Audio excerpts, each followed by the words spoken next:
long ball. It's going to go for a touchdown. The game's over. Webster Slaughter. Metcalf will go for the score. Unbelievable. 45-40. Run, William, run. He's got blockers in front. 5. Touchdown. Joshua Cribbs turns disaster into a score. Sight wants it all on this one for Logan, and he is there. Jim Brown to the 30. Jim Brown is going to go in for another touchdown. The Cleveland Browns select Baker Mayfield. Wow. It is Baker Mayfield.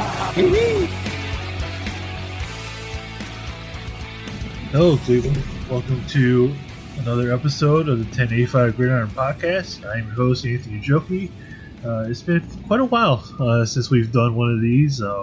It's been a long few weeks around these parts, but we're glad to be back and glad to be talking Cleveland Browns again. But I can't do this on my own. I have my co-host, Jack McCurry of North Coast Sports with me. How you doing today, Jack?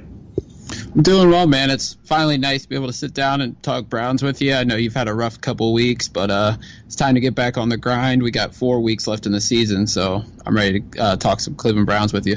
Yeah, it has been really rough. I've kind of mentioned why on Twitter. Last week I had surgery. I haven't been feeling well for the last couple of weeks, so I had surgery last week. Recovery's been rough over the past 8 days or so. So, I'm glad I'm starting to feel better. With all that behind me, hopefully moving on out, there's no more issues and it won't interrupt us talking Browns. And, since the last time we talked, there's been a lot that's gone down. We actually missed 1085 victory pod when the Browns beat the Bengals 35-20. So we'll touch on that a little bit. We'll touch on the Browns and Texans this past Sunday, and there's a few sports topics or a few Browns topics that we'll hit on as well, and then we'll preview the Carolina game this Sunday at Cleveland Browns Stadium. So we'll be here for quite a while. I don't know if it'll last a full hour, but we'll get pretty close to it, I think. All right, starting with the Bengals game. We won't spend too much time on it because it's been talked about quite a bit. But Baker Mayfield threw for 4 touchdowns. The Browns put up 35 points in Cincinnati. I want to say they scored on their first 5 possessions of the football game. There was a possession right there at the end of the half, but their first 5 real possessions of the game, they scored touchdowns. Demarius Randall had an interception, after which he gave the ball to Hugh Jackson, which was quite hilarious and quite a troll move on his part. Baker had some comments post-game about Hugh Jackson. It's been talked about quite a bit with Hugh coming up to try to give Baker a hug after the game, but Baker just kind of shook his hand and brushed him off. And the media, the good old talking heads, decided to go after Baker a little bit for what he did after the game and some of the comments that he made. So, Jack, looking with all the things that went on at that Cincinnati game, between the 35 points, Baker's four touchdowns, the snubbing of Hugh Jackson, the floor is yours with everything that went on there.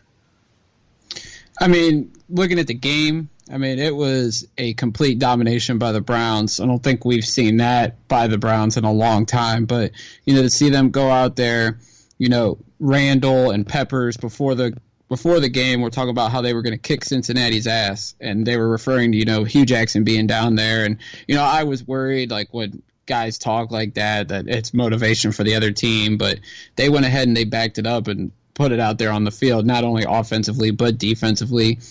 Baker had a fantastic performance. Nick Chubb, we all talked about how great a running back he was, but he is showing elements of him being a solid receiver as well, which is a huge get because, while we want Duke Johnson to get the ball too, if Nick Chubb's dominating a game like that as a runner and a receiver, then, you can rely on Chubb as the primary back for quite a while here in Cleveland. But, with Randall intercepting the ball, giving the ball to Hugh Jackson right away, I thought it was such a savage move. And, Randall talked about it. He was mic'd up for the game, and they had posted the video on Browns.com, and he said the Bengals players were talking about, well, you're on the Browns.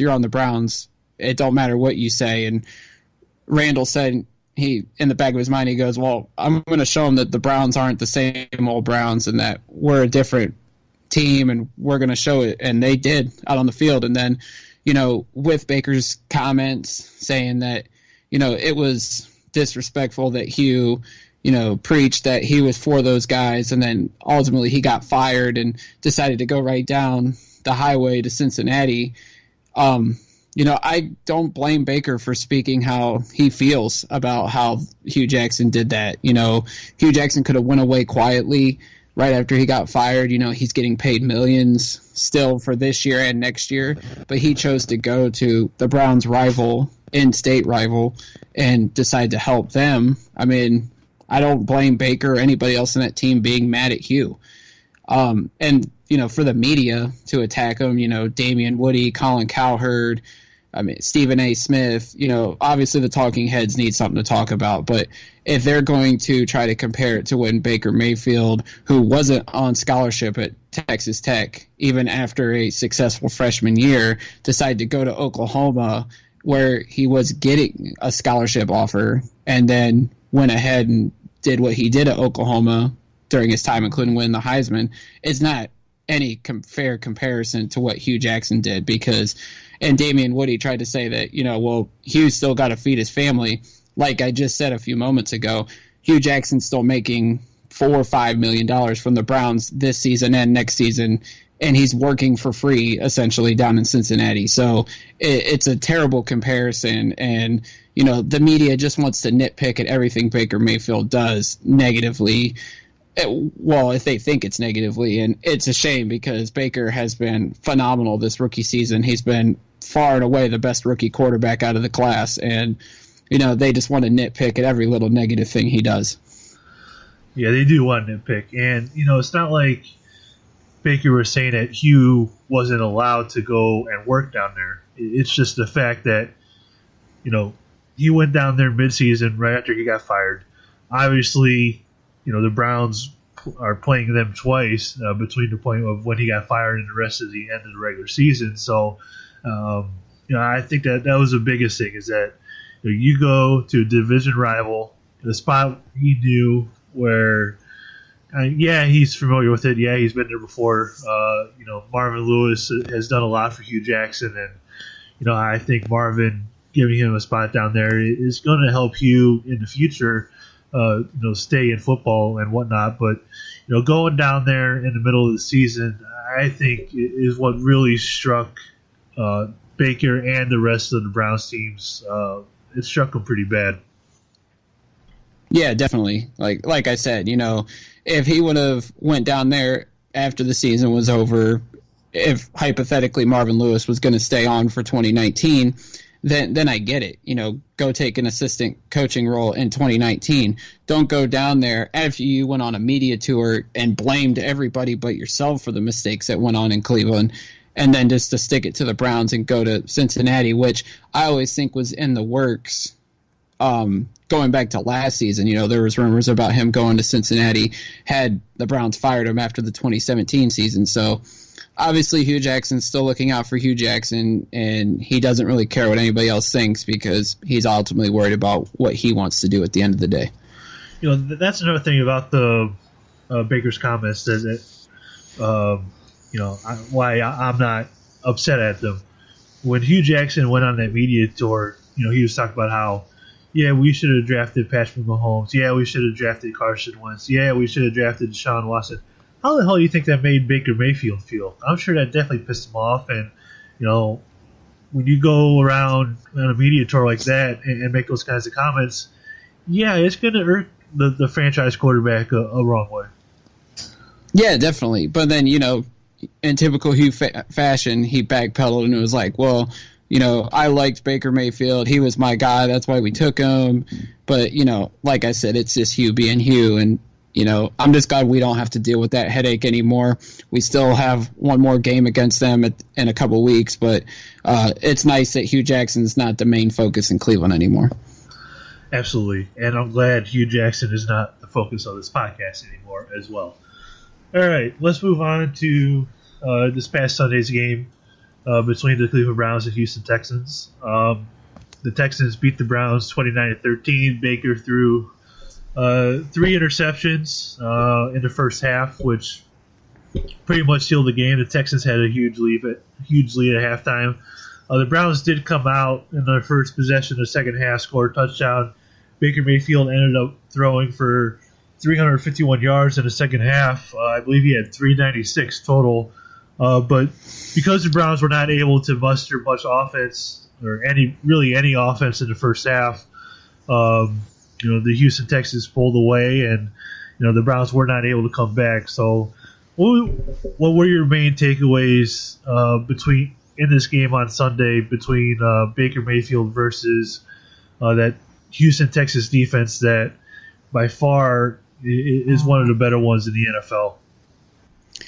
I mean, the first half, obviously Baker was a little rattled. He didn't get sacked, and shout out to the offensive line. 3rd game in a row, they have not allowed a sack. It's the first time since 1988 that a Browns team has done that. So kudos to Bitonio, Zeitler, Hubbard,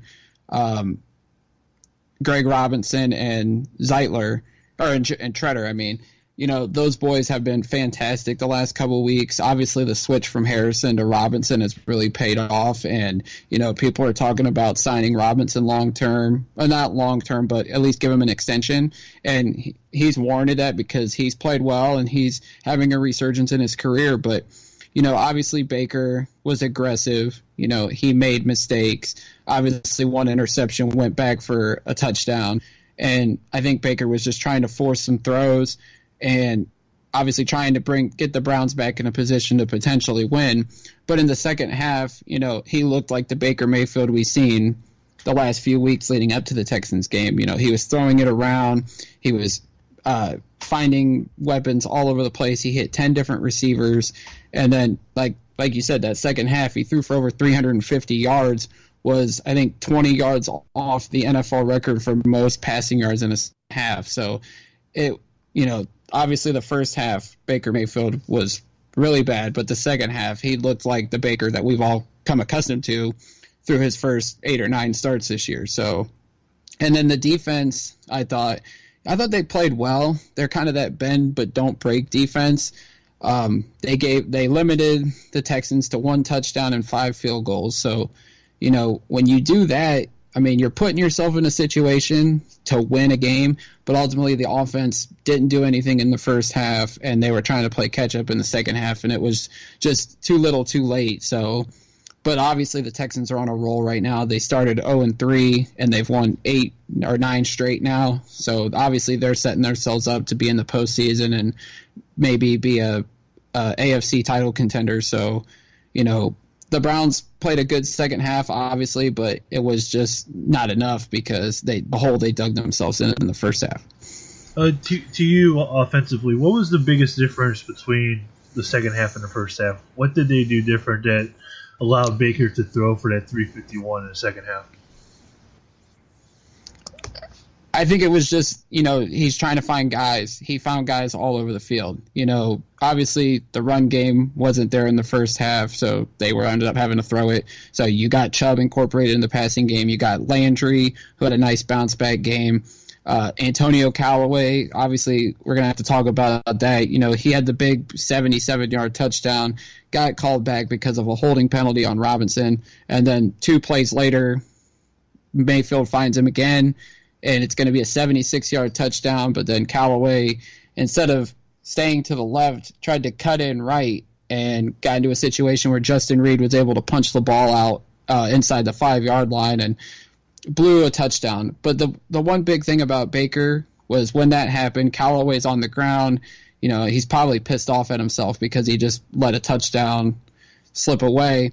Baker runs down there, grabs him, and consoles him. And, that's what I think Baker's biggest quality is his leadership. Yeah, he's got all the intangibles and the tools to be a quarterback, but the leadership quality, I think, is the biggest one, because he's going to go down there. If his teammate makes a mistake, he's going to tell him, like, I'm here for you, but in return, you're going to need to be there for me and not make that mistake again. So, and I think that's what I love about Baker Mayfield the most, is that, you know, he treats all his teammates as equal, and he's going to boost them up if they make a mistake and let them know, like, yeah, you made a mistake, but I know you can get the job done and make plays to help our team win.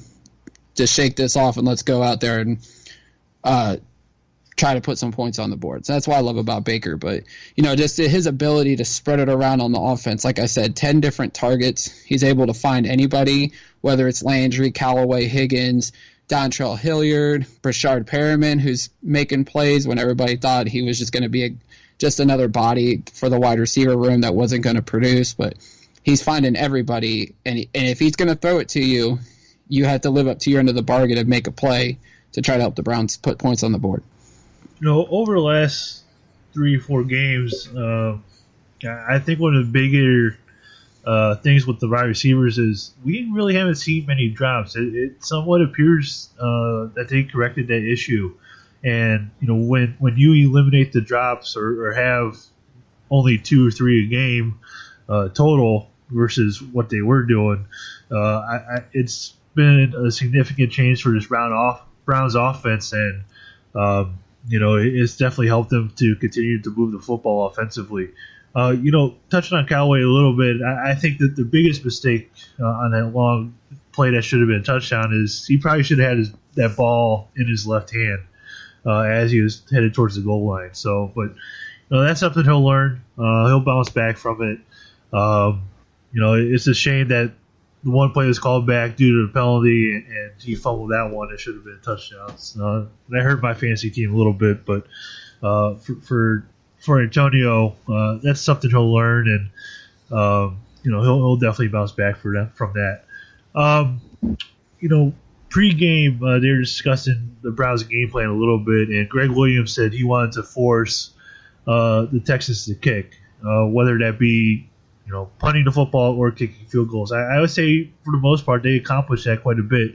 They only gave up the 1 touchdown to the offense. Baker did throw the pick six. So, you know, I would say that their game plan was pretty successful. And if the Browns were able to move the football in the first half and protect the football and not throw the pick six, you know, this might have been a different game. But to me, the most impressive part of this game, and you mentioned it in a little footnote there, that the Browns didn't give up a sack to the Houston Texans. They haven't given up a sack in the previous 3 games. And when you look at the defensive line that the Houston Texans run out there with J.J. Watt and Jadeveon Clowney and so on, to not give up a sack to that group is pretty damn impressive. And ever since they made a change from Desmond Harrison to Greg Robinson at left tackle, this offensive line is really playing well together. And, you know, just talk about how what you've seen over the last few games with Greg Robinson at left tackle versus Desmond Harrison, and how they've really been able to keep Baker Mayfield clean. I think experience is the biggest thing, because when you look at it, Robinson and Harrison are the same age. You know, people forget that Desmond Harrison was out of football for a couple years before he went back to junior college, and then was able to get undrafted this year and sign with the Browns and so on. But Greg Robinson has obviously been around. He was the 2nd pick in 2014, and, you know, he didn't work out in L.A., got traded to Detroit, and then was obviously cut by Detroit. So he ended up in Cleveland. But I think that experience is there, and like I was talking about with Baker, you know, Baker trusts him to be able to keep him upright, so that Baker has the ability to go out and make plays like we know he can. So I just think the experience is there, and I think Robinson wants to prove to everyone that he's not a draft bust. I don't think he'll ever live up to the hype that he had being the number 2 pick back in 2014. But, you know, if he can have this resurgence that he's on right now and it can continue, then, you know, maybe Greg Robinson will be a long time tackle in this league and be able to have a nice 10 to 15 year career. it goes back to I can't remember exactly when he said this. I want to say it might have been after Cam Irving was traded, but Joe Thomas discussed how when it comes to offensive linemen in college nowadays, that when these offensive linemen are coming from college to the NFL, in college they're running the spread offense, and when you get these rookie first year, second year offensive linemen, it's a major change for them. There's a major difference on what they're being asked to do, and for a guy like Greg Robinson, this is, you said it was his fourth year in the league, and so these players, these offensive linemen are able to adjust, and once they're able to adjust and they bounce around a little, they're able to finally piece it together, and hopefully Greg Robinson has pieced it together. If he's able to have, a solid NFL career after bouncing around from a few teams, good for him. It's a good possibility that he might be able to do that here in Cleveland, and if he's able to put together a strong rest of the season, the Browns aren't going to have to address that position, whether it be the draft or free agency. If they're able to strike gold with Greg Robinson, I think that's going to be a major win for the Browns. Definitely, and the fact that Baker's already invited him to work out with him in the offseason, I think proves that Baker wants him here in Cleveland. And I think if Baker wants him around, then the Browns need to strongly consider getting an extension done with him quickly to keep him around here for at least the 2019 and maybe even the 2020 season. Is there anything else about the Texans game you want to discuss, or are we going to move on? Yeah, we'll move on. All right. We got a lot to talk about. Yes, we do. I guess some fallout from that Texas game is Denzel Ward left the game with a concussion. He's still in the concussion protocol. Larry Ogunjobi left with a biceps injury. He's getting a second opinion on it. He's still practicing, so that's a good sign. But there's a small chance that these guys may not play on Sunday against the Carolina Panthers. I guess one of the biggest things that happened after Sunday, it wasn't Browns related, but it could definitely have an impact on the Browns, and that is Mike McCarthy, the head coach of the Green Bay Packers, was fired on Sunday after their loss to the Arizona Cardinals, in which Zane Gonzalez hit the game-winning field goal. And so just try to wrap your head around that one. As far as Mike McCarthy goes, Jack, do you see him as a legitimate option for – well, I take that back. Yes, he should be a legitimate option, but do you think that he should be a legitimate option for head coach of the Browns going into next season? Do I think he should be a legitimate option? Yes. Do I want him to be a legitimate option? No. You look at Mike McCarthy's track record, obviously what he's done in Green Bay since taking over the job, I think in 2006. They've had countless 10-win seasons. They won the Super Bowl back in 2010, beating the Pittsburgh Steelers, which Northeast Ohio appreciates Green Bay for that, obviously. But then you look at some of the inside stuff. He hasn't adapted to the changes that's happened on the offensive side of the ball since he's taken over. There's obviously the relationship between him and Aaron Rodgers to the point where McCarthy would call a play, Aaron Rodgers would audible.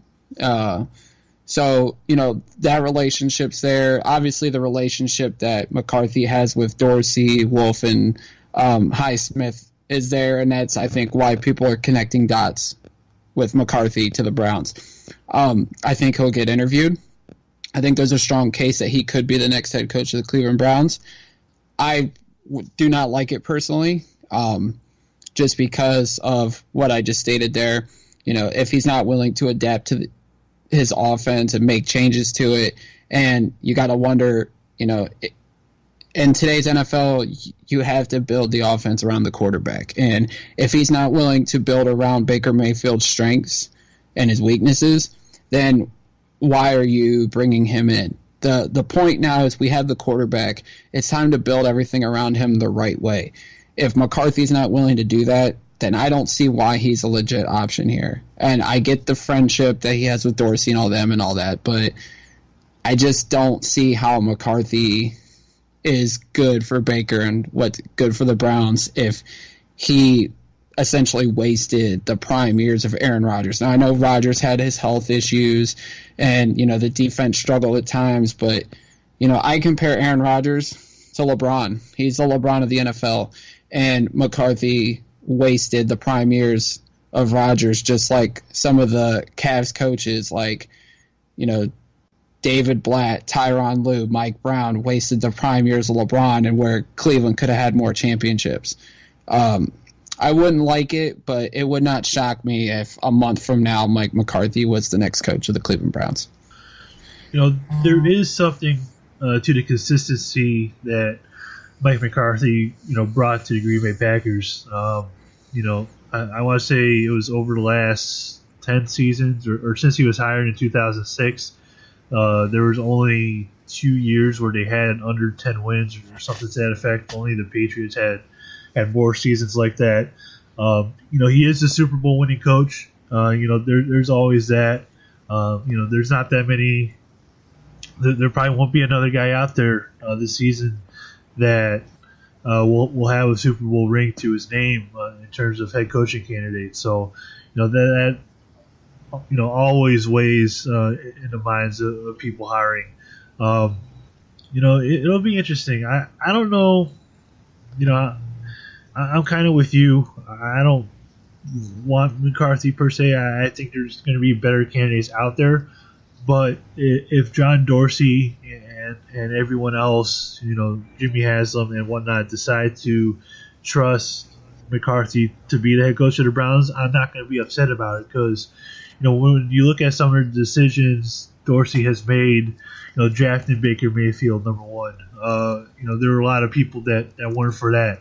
Drafting Denzel Ward at number 4, everyone thought they should have went with Bradley Chubb at number 4. So, look, there's been a lot of decisions that Dorsey has made that people have criticized, and they've turned out to be good decisions. And if they do decide to hire McCarthy, I think that decision is definitely going to be criticized. But I think Dorsey has earned the right for us to trust him in whatever decision he decides to make when it comes to hiring the next head coach. Yeah, definitely. But then again, this is Dorsey's first ever attempt at hiring a head coach. He was brought in after the Chiefs hired Andy Reid already. So, I think it's fair to be critical to Dorsey, but, like you just mentioned, a lot of people didn't want Baker Mayfield. A lot of people didn't want Denzel Ward. And a lot of people didn't want Nick Chubb. And those are our top 3 draft picks right now. And it looks like Dorsey hit a home run with those. So it'll be interesting to see what direction they go in with the head coaching search. Speaking of the head coaching search, there's an interesting topic that came yesterday over on FS1, and that is that Chris Carter said that Jim Harbaugh is trying to leave Michigan, and that Jim Harbaugh would be interested in a Cleveland Browns head coaching job because of Baker Mayfield. Is that something that you're buying, that Jim Harbaugh would leave Michigan to come to the Cleveland Browns, to coach Baker Mayfield and to coach against his brother twice a year? Yeah, I definitely could see it. Well, and you mentioned John Harbaugh. Unless the Ravens hang on to this hot streak that they're on and make the playoffs, I would be safe to assume John Harbaugh won't be the coach in Baltimore after this season. But I could see Jim Harbaugh leaving Michigan again. Maybe it's not this year, maybe it's next year or in a couple years, but I could see Harbaugh leaving Michigan again and returning to the National Football League. We see what he did the first go-around in San Francisco, bringing them back when they were one of the worst teams in football, and within 2 years had them in the Super Bowl. And I think every year, with the exception of the last year, they made the playoffs. And, there was a lot of talent in that 49ers roster that he brought in, and he did a fairly good job with them. And I'm of the opinion that he's a better NFL coach than he is a college coach. While he's been good at San Diego State, Stanford, and, of course, Michigan, and he's made them better than they were before he arrived, I particularly think that he's just a better NFL coach, just based on what I've seen in San Francisco. I would be honestly interested in him coaching the Browns. I know there was rumors back before we hired Mike Pettin in 2014 that the Browns tried to trade for Harbaugh when he was still at San Francisco, but a deal never could come to agreement on that. But Harbaugh, I've always respected him, even though he coaches that team up north. I think he's a great coach. I liked he brought Alex Smith back to being one of the top quarterbacks in the league. He established Colin Kaepernick as one of the top quarterbacks in the league when they were both in San Francisco. And, what he did for them, I like to see what he could do with Baker Mayfield. He's on my short list of guys that I would be interested in as the head coach of the Cleveland Browns for 2019 and beyond. But I just wonder if he is willing to leave Michigan now, or does he want to try now and try to conquer the Big Ten now that Urban Meyer's out of Ohio State? That's one question I think we need answered out of Harbaugh before he tries to make a move to the NFL. To you, you look at guys like Mike McCarthy, you look at guys like Jim Harbaugh, Lincoln Riley, John DeFilippo. Where do some of these candidates rank for you personally? Who's your number one? And if you had to give a short list of three, who would they be?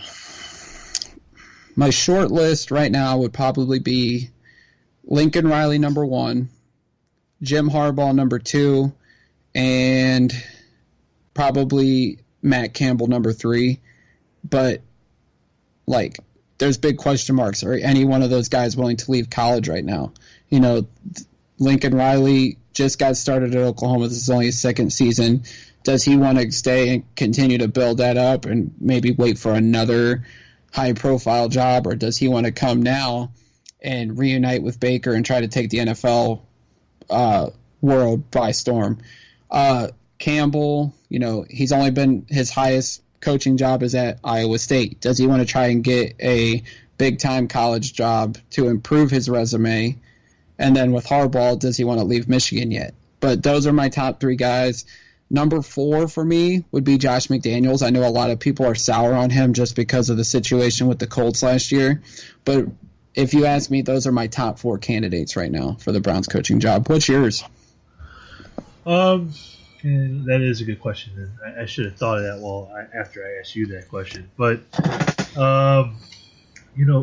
for me, I would probably say that even though they've had a rough season in terms of offensively, I still think Flip is going to be one of the top names when it comes to head coaching candidates this offseason. I would have to say Flip number one, Riley number two. And, if he's thinking about leaving Michigan, I would have to put Harbaugh in there, too, in that top three. So it'll be very interesting to see what happens this offseason with the head coaching carousel and where everybody goes. And, another name that could be on the move is the guy that we're facing this Sunday with the Carolina Panthers, and that is Ron Rivera. The Panthers season is kind of spiraling out of control. They've lost 4 in a row after they were 6-2 to start the season, so they're now 6-6. So changes could be coming to the Carolina Panthers, and when you look at this game this Sunday, obviously when you look at the Carolina Panthers, you have that massive quarterback on the other side, in Cam Newton, who's having a great season. He's completing 69% of his passes. He's thrown for 3,000 yards already, 24 touchdowns, 11 interceptions. There's always that threat of him running the football. So when you look at this Browns defense, who, for all intents and purposes, did a good job against Houston of not breaking, how do the Browns try to contain Cam Newton and not break against him? Well, we know that the Browns are gonna blitz. They're one of the highest teams in the NFL that blitz a lot. I think they blitz 30% of their snaps, which has come down as the season has progressed.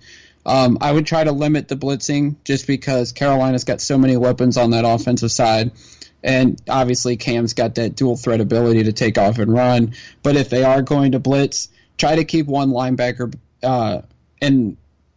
or try to keep him back, whether it's Schobert or Collins, just to, if Cam does take off and run, that they can immediately try to limit him to a short gain. We know what Cam can do. Obviously, he's a monster of a man for a quarterback, 6'6", probably around 250 pounds, but he does have that dual threat. So if the Browns are going to try to come at him, and obviously the offensive line's a little shaky, Cam's been sacked 24 times this season, try to keep a linebacker back or an extra DB as a spy, just in case Cam does try to get in there, tries to take off and run, that we can limit him to short gains.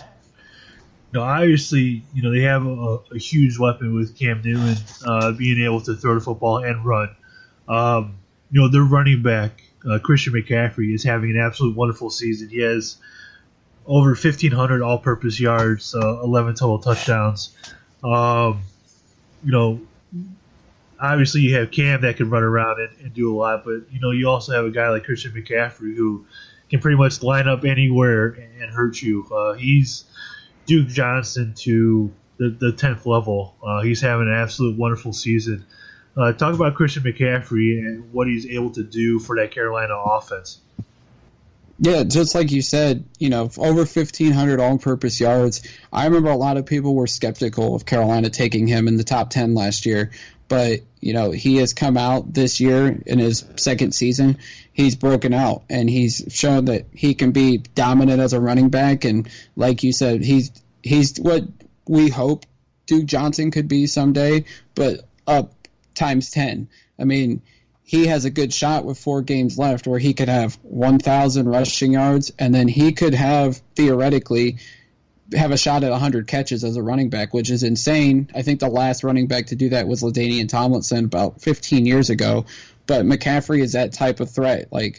You can limit him running, but Cam can motion him out to be a wide receiver, and he can be just as dangerous as a wide receiver as he is as a running back. And, you got to wonder what Greg and Blake Williams are scheming up to try to limit McCaffrey, because he is their biggest offensive threat, and I'm sure Cam's going to rely on him significantly this Sunday as he goes up against a tough Browns defense. Like we've said, you can bend them, but you definitely can't break them. And, with the threat of Cam throwing turnovers, he threw 4 against Tampa last week. He's going to rely on McCaffrey a lot offensively.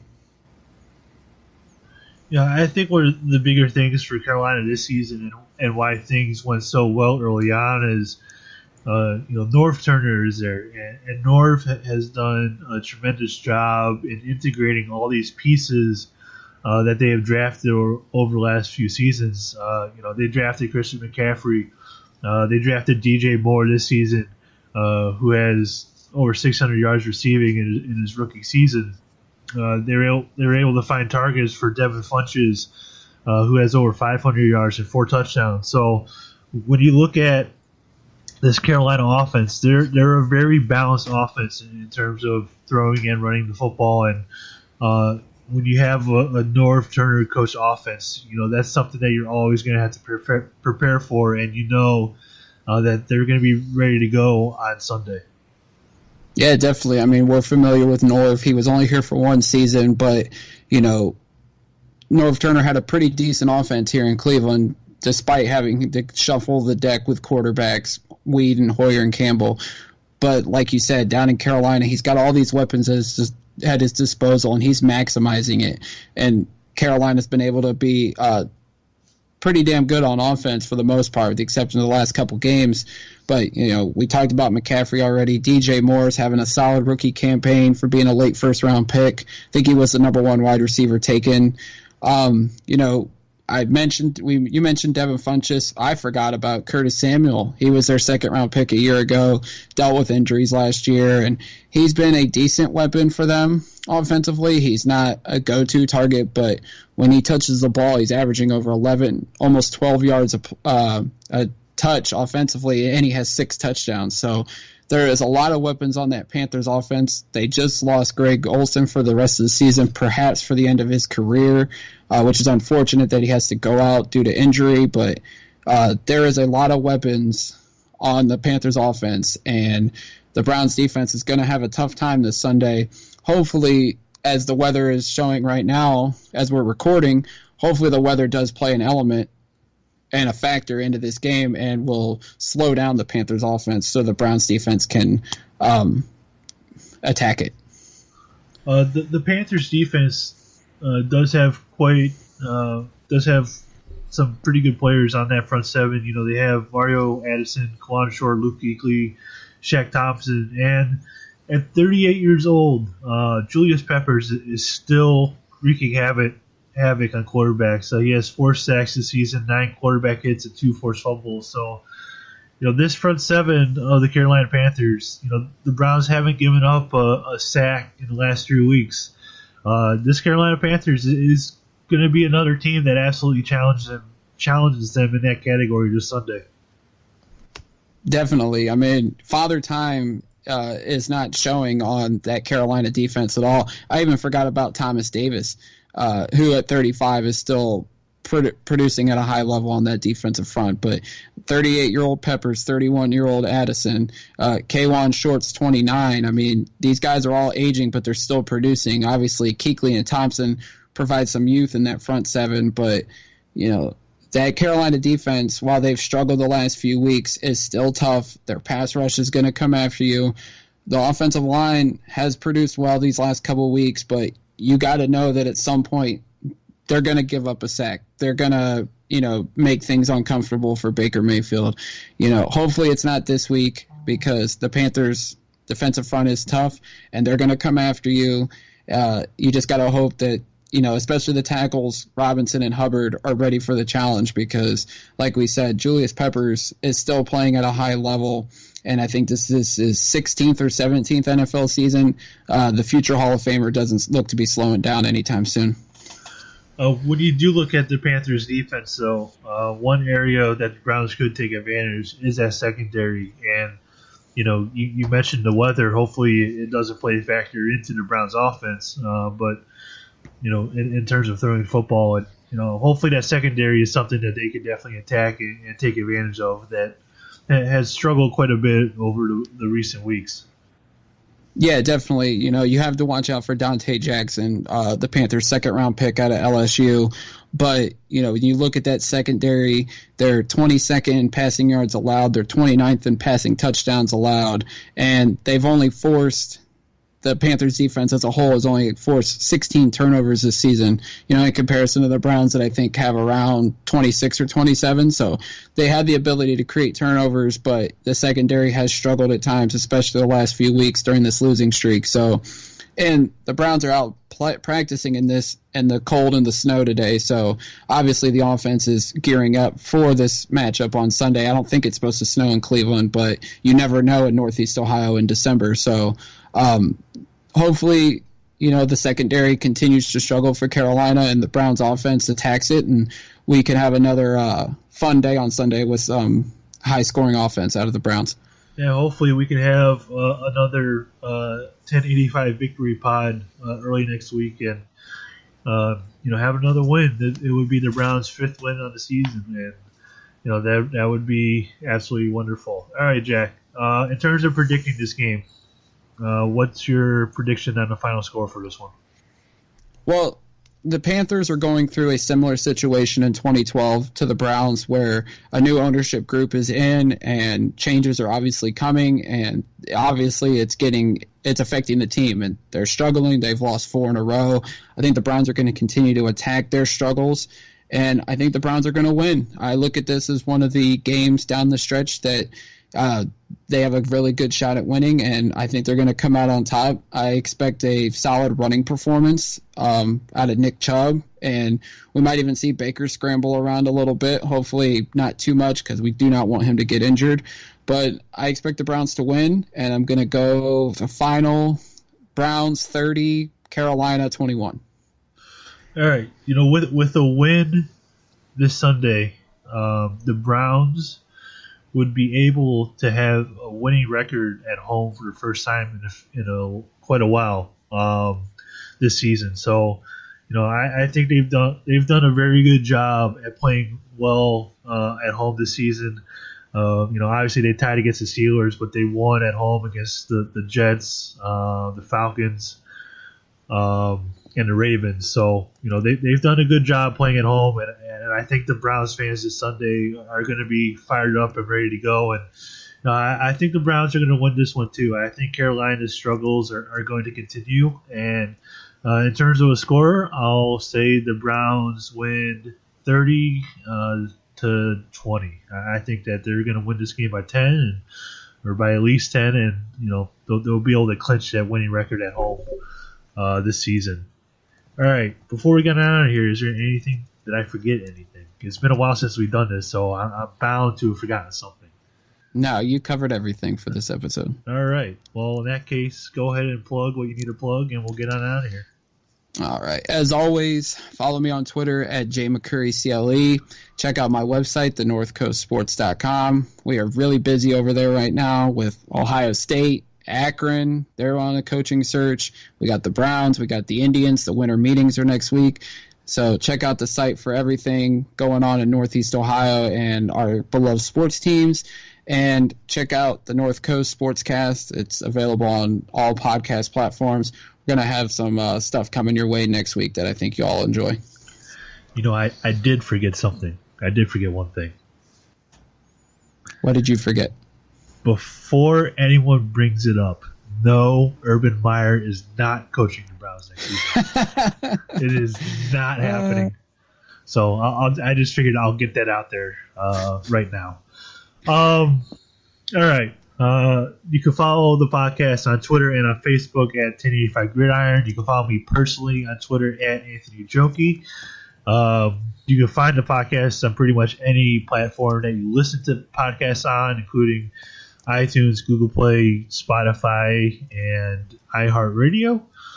Be sure to subscribe, rate, review our podcast. We'd absolutely appreciate it. And with all that, we're getting on out of here, and hopefully next week we'll have another 1085 victory pod for you. And until then, and as always, go Browns.